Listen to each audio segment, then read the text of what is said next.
Good evening everyone. My name is Kendra Pearl Putani from grade 12 Muhara and welcome to my podcast, Tips about Disaster and Preparedness.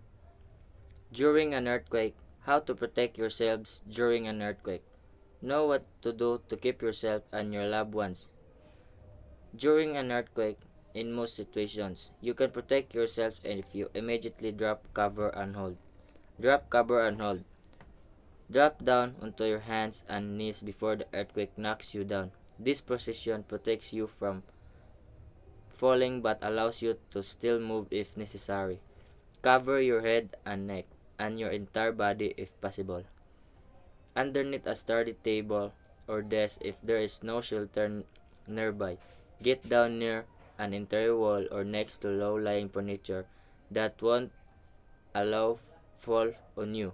And cover your head and neck with your arms and hands. If you are inside, stay inside.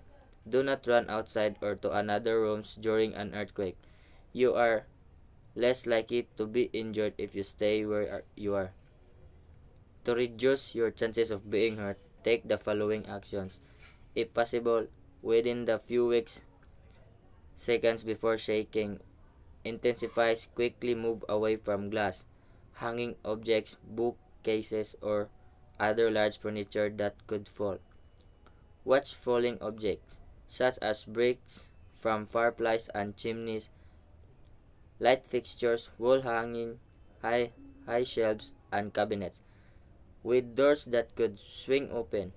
If available nearby, grab something to shield your head and face from falling debris and broken glass. If you are in the kitchen, quickly turn off the stove and take cover at the first sign of shaking. If you are in bed, hold on and stay there, protecting your head with a pillow. You are less likely to be injured staying where you are. Broken glass on the floor can cause injuries if you walk or roll onto the floor. Do not stand in a doorway. You are safer under a table.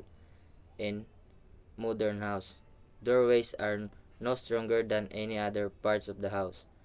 Doorways do not protect you from the most likely source of injury, falling or flying objects.